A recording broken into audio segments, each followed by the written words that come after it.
Hi, my name's Steve Lodge, and today I just want to take a moment to talk about, as empaths, do we need to suffer? Is this an important part of our growth? Now, for me personally, from my perspective, most of my growth, or all of my growth, comes from perceived suffering. So first of all, I just want to go through a little bit. As empaths, we leave ourselves wide open.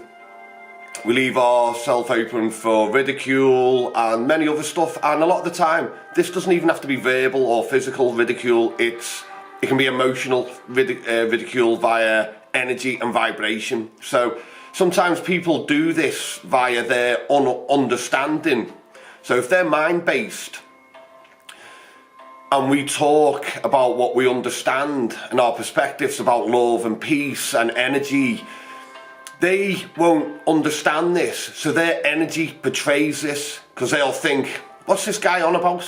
I've got no idea what he's going on about, and he seems a bit crazy. So they feel a bit apprehensive, and we pick up on that.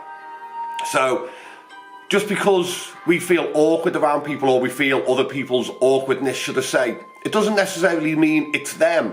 Deep down, they might want to hear more. They might be like, wow, I really resonate with this guy, I don't understand why. But because they're mind-based, their mind's going, this guy's insane, ignore him, ignore him. So they're in a bit of conflict themselves, but we pick up on the energy. So we keep talking anyway, because we can pick up on the energy that they want to know more, even though it makes us feel awkward.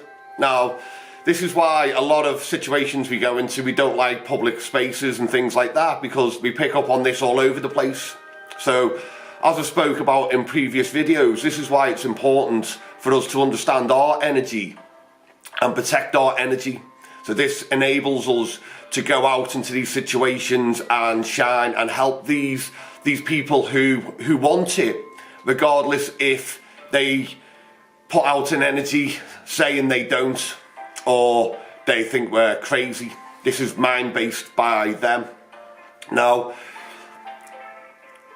everything that happens externally is fluid. We are the solid. So I want to talk a little bit about something that's happened to me recently. Now, as an empath, I always want to trust, and I've had my coattails ridden on many occasions, as I'm sure many of you this will resonate with, how you go out, you portray your character and yourself beyond your character, and go out and you're open, and only to find that someone who's been hanging on is all of a sudden no longer behind you or at your side. They've ran off ahead and trying to pave their own path on your hard work or on your message. Now, this has happened to me again recently. This has happened throughout my life, and this made me sort of get in the past that I don't want to know people. I'm sick of this. I've had enough of this. I'm always being used. I'm always being abused, and this is all mind-based. Now I take it as a compliment, and I teach my son the same thing. When people are copying him, he gets a bit like, Dad, they're copying me. I'm like, it's a compliment, son. If people want to follow or emulate you, that's fine. They are not you, though. You are forging your own path. Now, the fact that they are copying what you're doing right at this moment, or they're trying to steal the light from what you're shining on, is fine, because that's their path. That's where they are. They're not taking anything from you. It may be perceived that way because your mind will latch onto it, and your mind will be like, you're taking that, it's mine. They're quite entitled to do that.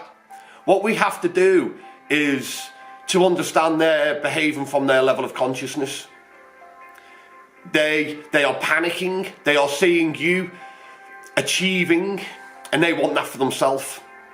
So they're mind-based, and the mind only works for self. This is not a bad thing, as I've mentioned before, but this is what the mind does. It works for self. So when someone's unconscious, they work for self because they listen to the mind. That's just what they do. So rather than getting angry you understand that this is what they're doing. Now, it may hurt a little bit, but the hurt is only like of you hoped they were more conscious, but they're not. So we just accept. We don't judge. They have acted out of fear for self, and fear of loss, and fear of losing out, and jealousy, and this is what they've acted from. It's all mind-based. So for me, I can just sidestep it and I'll go about my business anyway.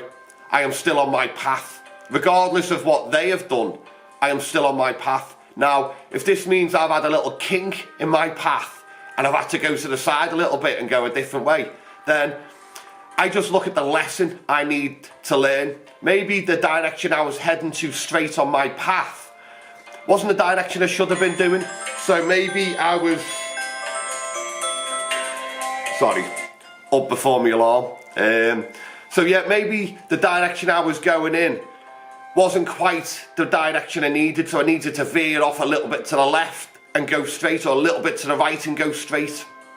So this was like a little nudge in the right direction. This is how we need to see this, because it's not personal, because everything's a lesson for growth for us. So this comes back to what I was talking about in the beginning. As empaths, do we need to suffer? Now, understanding it on this level, you'd understand that this is not suffering. It's an opportunity for growth.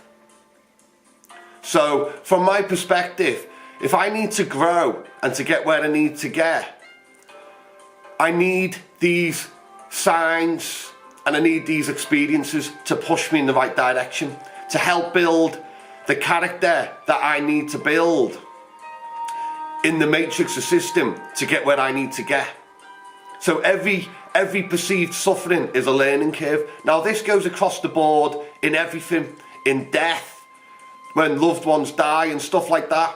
It's about growth too. Now people might go, what you on about loved ones dying is awful. Of course it is. I know this. It's one of the worst things. But what we have to understand is it's part of life. It's going to happen. We all need to accept that this is what's going to happen. But when you accept and understand that you're not this physical body, there's more to you than this physical body, there's more to it than the matrix and this reality, then the fear of loss of your body or the fear of loss of loved ones goes away, and you start to learn to appreciate the time you have with them, rather than spending your time with the fear of loss of them, or the fear of loss of self, physical self. I don't fear death. Now that doesn't mean I go jumping in front of cars, because I enjoy my living on this realm. I enjoy my son, I enjoy my life. But do I fear dying? No, it's part of life, it's going to happen.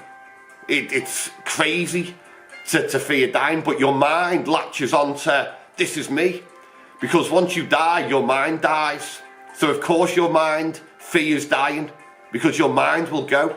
You don't. You're not your mind. You're above your mind. So this is why when you identify with mind, you fear death. This is why when you awaken and become enlightened, or on the path to enlightenment, you stop fearing death. Because you realise death is only of the mind and the body. You don't actually die, because you're not your mind or your body. So how can you die just because your mind and body does? And this is very liberating. This is what helps you live in peace and acceptance, because you no longer have that attachment. So, do we need to suffer? What's suffering? When you get to this point of awakening, what is actual suffering? It's a perception of mind. Well, if this helps your mind grow and adapt, is it really suffering? Is it just a different way of growth? You've got positive growth, negative growth, but if it's all about growth and that's what you need to achieve your goals, then are you suffering? I've been in lots of situations, and I'll talk about them again in another video, and I've mentioned them in the past. I've lived on the streets, I've spent many years in alcohol and drug abuse and many abusive relationships and friendships and many situations where it's been violent and dangerous, and I've nearly lost my life on many occasions. But when I look back, I could not be who I am today, doing this today, without all of that. So I am grateful for every one of them situations. I am grateful for the part everyone played in my perceived suffering, because it wasn't a part of my perceived suffering, it was a part of my growth to become the man I am today. So I thank everyone. I thank everyone for teaching me that people are people. People will work from the mind. People will, from the mind base, they will speak to you and say a certain thing to your face and go and do something else because they serve the mind. They've helped me not to judge. And with not judging them, I don't judge myself with my self-talk. So it's all what it is. So I just want to say to those of you who are watching this video and this resonates with, whatever your situation is, whether it's perceived suffering or perceived anything, if you feel like you've just been double-crossed and you're about to give up again, you've had enough, you're sick of this, you're tired of this, come away from your mind and just learn from it and grow from it and smile and let it go and just take the message and take the experience and just let it go, let it pass. Because you're the solid, everything else is fluid, and we don't let the bastards grind us down. So I hope this has helped a little bit in the aspect of understanding perceived suffering. Suffering is only in the mind, and when you understand you're not your mind, you stop the suffering. Anyway, love and light, keep shining. The challenges aren't going to stop. They're going to keep coming, keep growing, keep getting back up. This is what we do. We are empaths. We are light shiners. We are at war to shine the light and to raise consciousness. Have a great day, morning, night, evening, wherever you are, and thank you for listening.